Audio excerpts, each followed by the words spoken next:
Let's see if we can, Anyway, Fiesta Juniors are up next, and the green flag lap underway already. Let's go through the grid, shall we? And not a moment too soon. Dara McInerney and Daniel Tecci on the front row. Daniel, the scholarship winner coming into this year with his breakthrough result, you feel, really. That maiden podium coming earlier on this afternoon. Jensen Pritchard and Rhys Owen make up row 2. Then Oscar Hommerstone and Lewis Islin row 3. Benji Douglas and Bobby Holmes on the 4th row. Bobby will be disappointed he was second until the last lap when he went off at the banking. Charlie Burnett and Hayden Gray were next, ahead of Barnaby Brewer and Max Fenton. Then Oliver Heron and Harry Russell, with Callie Clifford and Nathan Edwards on the next row. Oliver Heron, remember, championship leader coming into the weekend. It's just not gone to plan for him at all. Thomas Simpson and Max Haller, row 9. Row 10, Neil Hampson and Thomas Potter, with Joe Wood and Josh Watts next. Then Nathaniel Darcy and Lewis Turkington. A weekend that promised so much. Had his first ever top 5 finish yesterday and didn't finish race 2. Nor did Sava Solenchenko, Daniel Hartley, Luke Broadbent, Kieran Stewart and Leo Mosley. Hopefully they're all out at the back of the grid, but we did have that 4-car incident up at the banking, and I'm sure the team's been working busily to try and get that car, or those cars, sorted for this race, but quite a bit of damage was done to a couple of them. Mind you, had an incident yesterday at Rocket. All of those cars were fixed for today, including Josh Watts's, which went over at Rocket Corner yesterday. That was an overnight job. I was chatting to Ollie, his engineer, and he was like showing me the pictures of the sun coming up, and they were getting near to finishing it, which was odd. And he's off to Croft tomorrow, testing with Josh Watts in Ginetta Junior. Yes, of course, double campaign for Josh this year. Got his maiden victory in juniors at Alton Park. He did. Weeks ago. I'm pretty sure he's the only driver to have competed in both. Certainly to won in both, anyway. Yes, I'd say. Yeah, I think you're probably right. Yes, certainly not in the same year. Anyway, I'll go back to the. I can't think of anyone else that's won in Fiesta Junior that's won in Ginetta Junior. You're right. People tend to choose one or the other, don't they? But Josh Watts getting plenty of track time. It's a good tactic, really, for youngsters, because they learn so much at this stage of their career, and they're two quite different junior championships. One's rear-wheel drive, one's front-wheel drive. So whichever way he decides he's going to go in his career, he's had experience now. Covered all the bases. Exactly, at a junior level. So, obviously, if you've got the budget to do it, it's not a bad plan, is it? So, Josh, if he's out there, one to watch. He's hoping to move forward from 22nd on the grid, and he will be hopefully able to do so. But at a fascinating front row, Dara McInerney's been untouchable so far this weekend. He's won both races pretty comfortably, but Daniel Tecci, starting from the outside of row 1, made a good start in race 2, didn't he? Both starts actually were strong, both the initial start and the restart after the red flag. Can the Fiesta Junior Scholarship winner get himself a race victory? If he can get ahead of Dara McInerney early doors, that's his best chance, isn't it, to try and take control of the race. Let's see if he can do it. The lights are out and we're away and racing. Good start made actually by Jensen Pritchard from 3rd on the grid, and he'll slot in behind Tecci as they head round target for the first time and up towards the banking. Everyone cleanly away. A couple of them bounced wide over the exit curb, kicking up the remnants of the dust from the Caterham race earlier on and bringing some more dust of their own onto the track. A couple of those further back, but it is the double winner so far this weekend, Dara McInerney, who holds the early advantage. Massive field. You worry that there's going to be big contact somewhere along the line in the early stages of this, and it's a crowded field. These guys are some of the drivers that moved up. Oh, hello, we've got a Speedworks car off on the grass. It's not Lewis Islin, is it? It's Benji. Yep. Yeah. Hard lines for Benji. I was supposed to have an interview with him online last year, never got round to doing it, which was a pity. The ones that moved up into seniors are saying that there is more space in seniors because it's a smaller grid, but everybody has that experience. There is not the level of experience here. There can't be. It's a junior championship, and the ones that move up are kind of going, the juniors are. There's more respect and this, that and the other, but these guys are learning. That's what it's for. Yeah, absolutely, and they're by and large improving massively with driving standards from certainly a few years ago. I know it's really been drilled into the drivers now that you've got to respect each other, you've got to give each other room, limit the amount of contact. It's going to happen, right? It's close quarters racing. The cars naturally provide that kind of racing, but generally speaking, driving standards pretty high. Benji Douglas is off again. That's his second off-track excursion in a lap. This one's up at the top end of the circuit, Peel, I believe. Yes, Exeter Peel that he's been off, so he'll rejoin right at the back. The leader, though, is already heading down towards the end of lap 1 with a big lead, so Dara McInerney continuing what he's done all weekend long, leaving everyone else to fight for second place. Yeah, Dara's dad took a question that I asked him the wrong way. I was saying about, I'd like to see Dara in a race, and I think he think I was saying it was boring. It isn't. It's wonderful to watch a driver perform like that. You know, that's what we marvel at. We're not saying it's boring, but we would still like to see the others take the battle to him. As Daniel Tecci hangs on to second, Jensen Pritchard putting him under pressure. They're back where they were before the restart of race 2, and Daniel managed to sort of pull away with that ace start that he did for the restart, and looking to try and get another podium. It was a real treat for me seeing that podium, seeing Daniel get his first one. Daniel Tecci's gone. Daniel Tecci's lost it at Church Corner and will get away. Well, was there contact actually, because Pritchard was slow. Pritchard's dropped down the order, look, so I think Lewis Islin's up to second position now. He said he was after a podium, didn't he, on those interviews? Yeah. Fell into his lap in the end, didn't it? But what on earth happened there at Church Corner then? That's such a shame for Tecci, who's had such a good weekend, and indeed for Pritchard, who got that podium in race 2, and they've got some work to do now if they're going to repeat that. They will indeed. We'll see whether it is Lewis Islin that comes through, and he was the first driver to go and congratulate Daniel as well. Like the previous year's scholar, congratulating this year's scholarship runner. Absolutely marvellous camaraderie that we've got with the drivers, and fair play to them. We'll see how they've all worked themselves out, but Dara McInerney, nothing to worry about really, away and down the road, on for another hat-trick, which he did in the first round of the season, side by side for third place. It's Rhys Owen, isn't it? A little clatter on the curb for the car behind Rhys Owen. Nice to see Rhys up there as well. He was the third rookie in the second race, and one of the drivers to actually come over and have a little chat yesterday, which we love. These youngsters learning their social skills and how to handle their PR, and working out that if you talk to the commentator, you get talked about on the stream as well. I would argue that's almost as important as learning how to drive the car quickly. If you can market yourself, then that is hugely important for your career moving forward. So, some youngsters get that more than others, don't they, I think. At the end of that lap then, Daniel Tecci, after his half spin, all the way down in 24th position. It's a 4.8 second lead for McInerney. He was 2 seconds ahead after just one lap, and that's before the second and third place drivers tangled at Church Corner. So he's extended that margin quite significantly now. So into the pit lane comes Josh Watts, who's having a weekend to forget, isn't he? Getting that car shaken down today, though, and the team did sort of say that that might be the case. Ollie, incidentally, is one of Ricky Collard's engineers on touring cars. He's one, so yeah, loads of work and good experience and related to the touring car world as they make their way through Rocket once again. Looking across at the 35 car of Jensen Pritchard. Where's he? He's in 6th place. Barnaby Brewer down behind him as well. I think Barnaby was one of the Solonchenko having a little moment in 13. I do wonder about drivers picking unlucky numbers. Yes, it's not served him well in this one, has it? No. Unfortunately. So Sava Solonchenko with a spin at Rocket. I doubt that was self-inflicted. It rarely is at Rocket, is it? It's normally someone else getting involved with you. Oliver Heron, by the way, inside the top 10 now. Significant for the driver who led the championship coming into the weekend.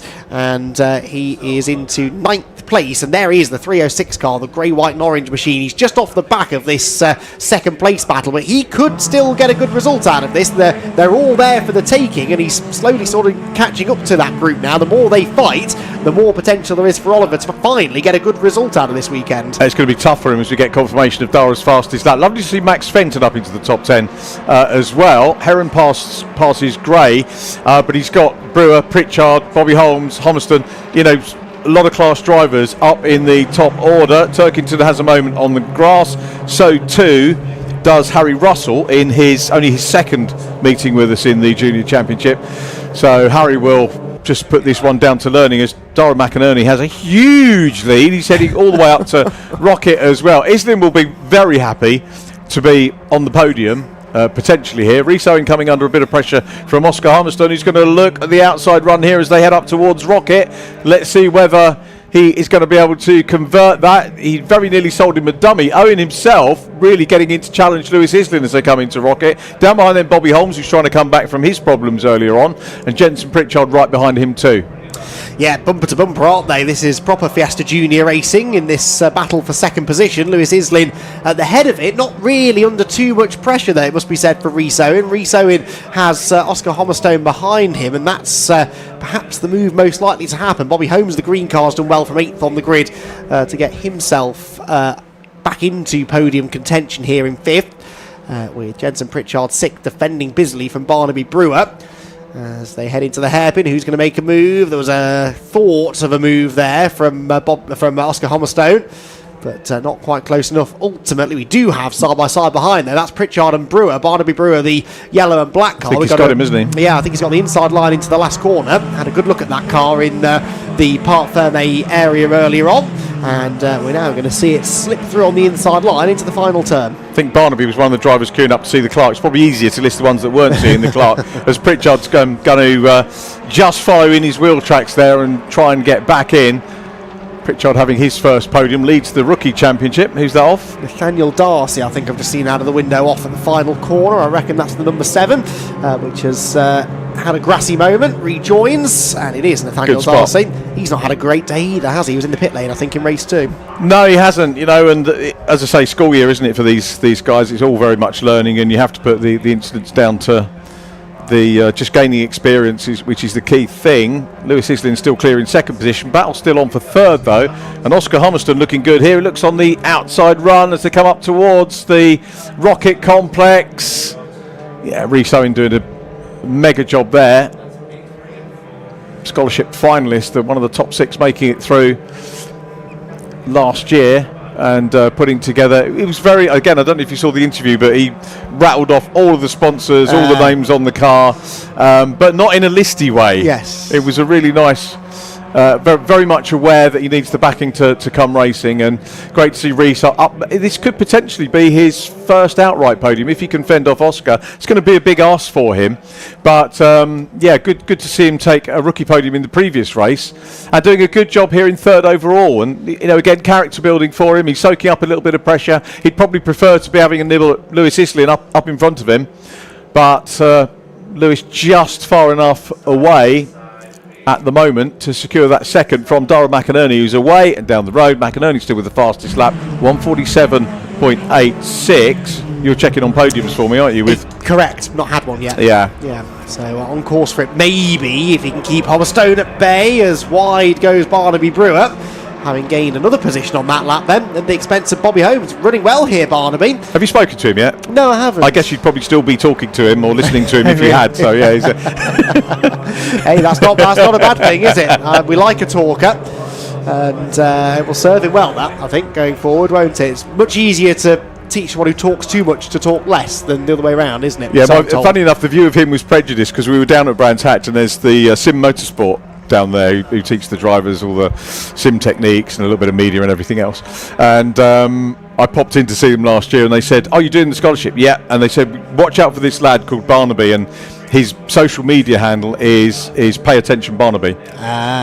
But I've told him he's to change it to Be Quiet Barnaby. No, Rhys Owen gets clobbered by Oscar Hommerstone, who tried that move. He's into third now. Right off the road goes Rhys. That's a shame. He won't be thrilled at the way that went down there, but Oscar Hommerstone tried that move on him a lap ago and bailed out of it, and then that time around decided to keep his foot firmly wedged in the door, and Rhys Owen ended up off the road. And this is the problem with Fiesta Junior racing. They're all so close. If you do go off, you're not just going to lose one position.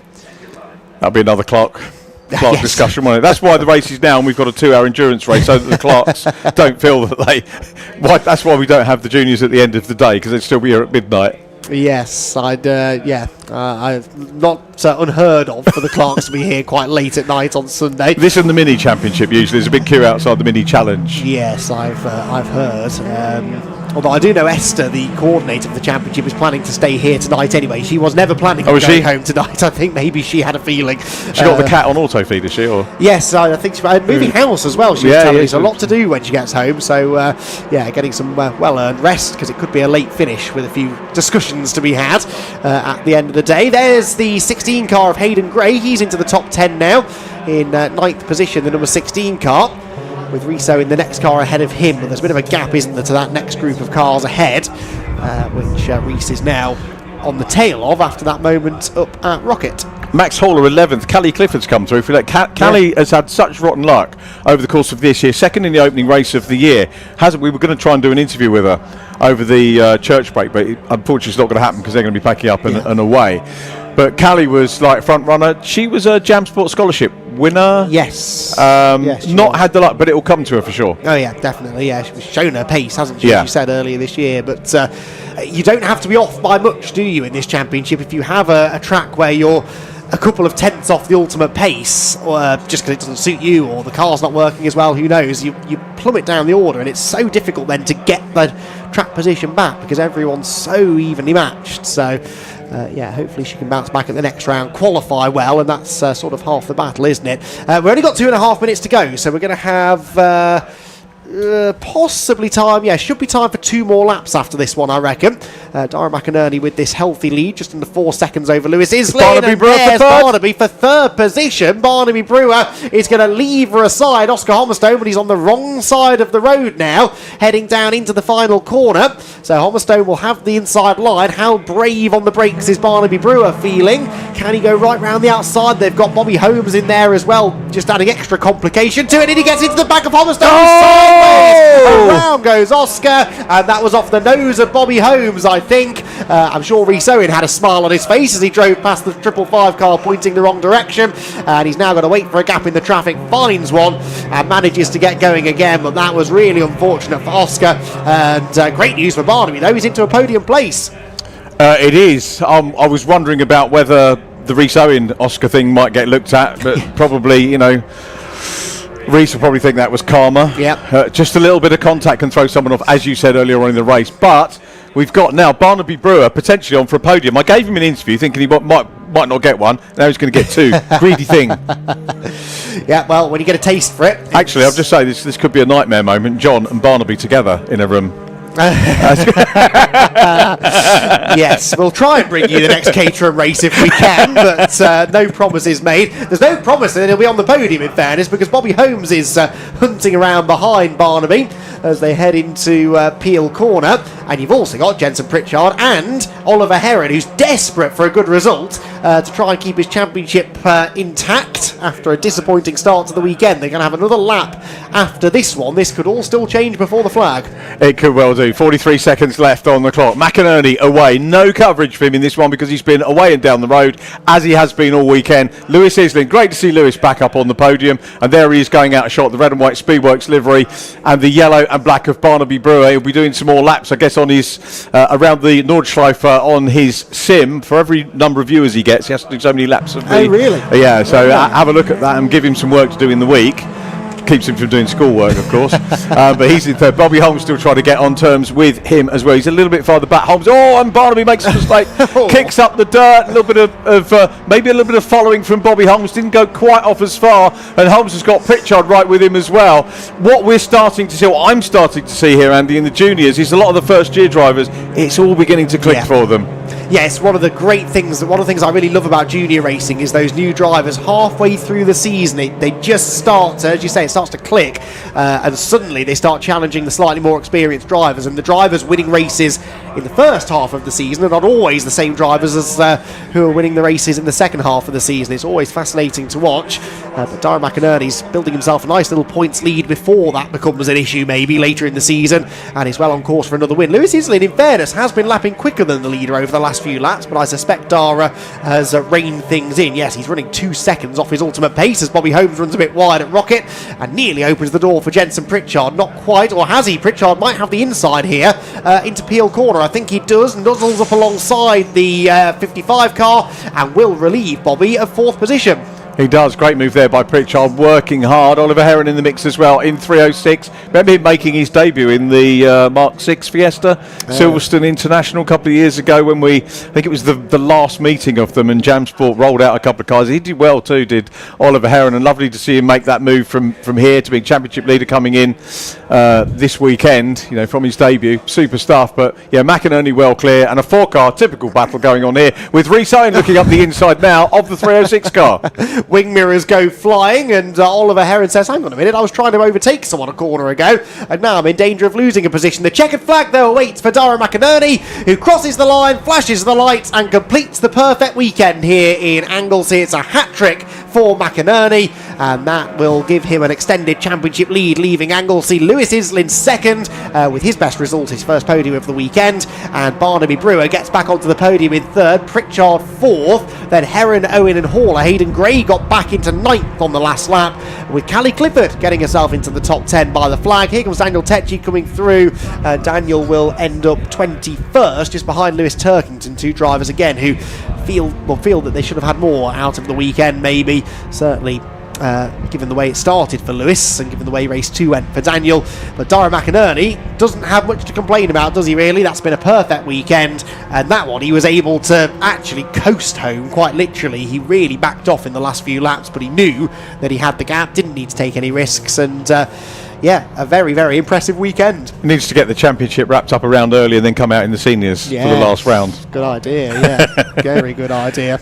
I think Craig's got other plans for him actually, but has he? Okay. Yeah, interesting. Well, whatever he does, I think he's going to be a success, isn't he? Dara McInerney, when he came into the championship last year, was impressive and continues to impress again in 2026 with a race victory. Lewis Islin comes home in second, and Bobby Holmes in third place. Fourth position then for McInerney, Islin and Brewer in the top three, I beg your pardon. Then Bobby Holmes in fourth, Jensen Pritchard fifth, and Oliver Heron in sixth position. 7th Owen, 8th Max Hall, and 9th for Hayden Gray, and Callie Clifford completes the top 10 ahead of Max Fenton and Nathan Edward. Daniel Hartley and Thomas Simpson complete the top 14. Then Charlie Burnett and Neil Hampson ahead of Oscar Hommerstone down in 17th position after that spin. Thomas Potter 18th, Kieran Stewart 19th, and Lewis Turkington in 20th position. Daniel Tecchi 21st, then Nathaniel Darcy and Benji Douglas, Leo Mosley, Luke Broadbent, Harry Russell and Sava Solonchenko in 27th position. 28th Joe Wood, and Josh Watts the only non-finisher. That's a shame for Josh though. Again, a weekend that promised more than it ultimately delivered, but he's